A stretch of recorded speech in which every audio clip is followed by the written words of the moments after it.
Hey guys, it's Caban with True Champion Gaming, and today we're going to talk about some FTC rulings, which is Grand Archive's second set, Fractured Crown.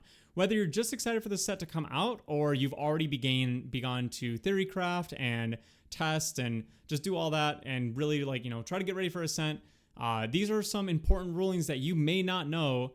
Certainly there was some that I learned about myself just doing research for this video, and it will help save you a lot of wasted time and hopefully win you more games knowing how to properly proceed with these. So let's just go ahead and jump right into it.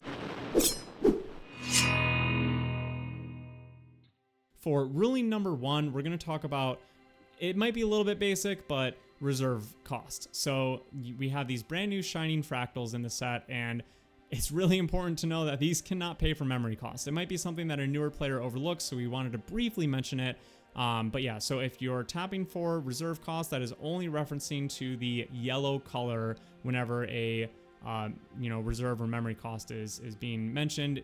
Memory is going to be in blue and reserve is going to be in yellow. This does mean for cards like Lancelot that have the effect that takes reserve cost, you can use something like a fractal for. So basic, but just wanted to put that out there.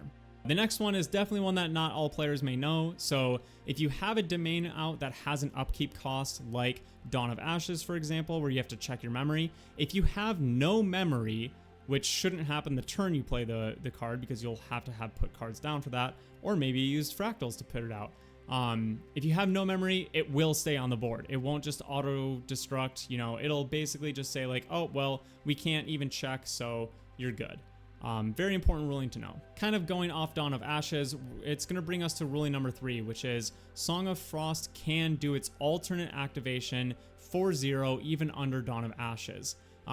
Because of the way that this works, you're not really paying a reserve cost, you're activating it in an alternate way.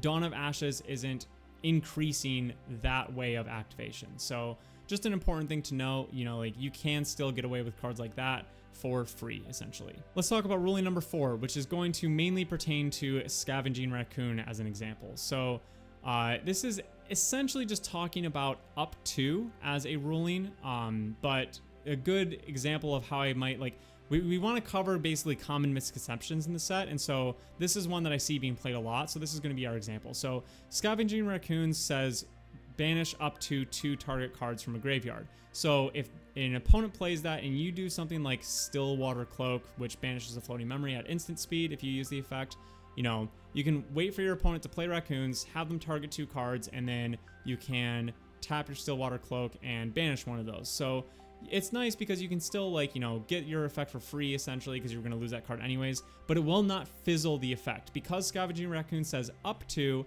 it'll still find 1 card as its effect, and it'll banish that. However, if Scavenging Raccoons said banish 2 target cards from a graveyard, if you banished one of those targets yourself before that effect resolved, that effect would try to resolve of Scavenging Raccoons, and it wouldn't be able to find those 2 cards, so it would actually completely fizzle even though you've banished 1. So, definitely a situation that might happen, but good to just know that type of ruling because that'll apply to a lot of different situations.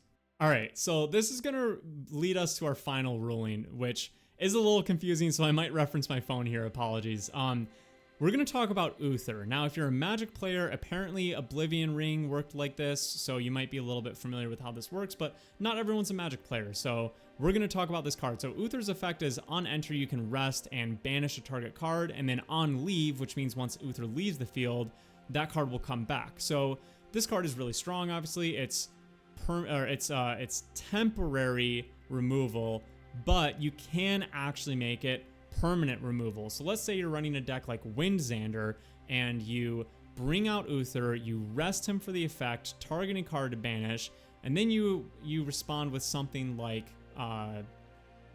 Summon Gale or something like that, where it's going to bounce Uther to your hand. Now, if Uther leaves the battlefield before his first ability has resolved, his second ability will trigger and do nothing. Then once that resolves, his first ability will resolve on the stack and banish that target forever, essentially.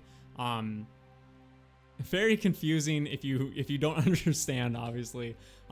So basically, Uther comes on to play, you rest him, and then you're going to target something, but then you're gonna respond to Uther being played before that full ability is going to resolve, and then you're going to bounce that. Uther's not going to be able to do his on leave ability anymore, but that on enter ability will still be on that stack, and it'll just get banished permanently. So sorry if I double explained that. It was a little confusing to me. I'm sure it's going to be confusing to other people.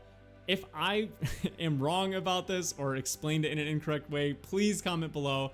Also, I do want to say, you know, always check the comments of our rules videos, because if we're ever wrong about something, I do try to run these by, you know, devs of the game or judges of the game and such before we post them, so that we hopefully bring you as much correct information as we can. But sometimes mistakes are still made, so always check our comment section, because we will pin comments if we made a mistake and we need to explain something in a different way. So, you know, we'll have playlists up of other rules videos. We have FTC rules videos. We have DOA rules videos. Honestly, those are still worth checking out, because a lot of them are generic and will have situations that will happen still in the FTC era. So go check out those playlists. Make sure that you read or make sure you at least check all the pinned comments. You don't have to read every single comment on the videos. But anyways, guys, appreciate so much checking into our most recent video, and as always, peace.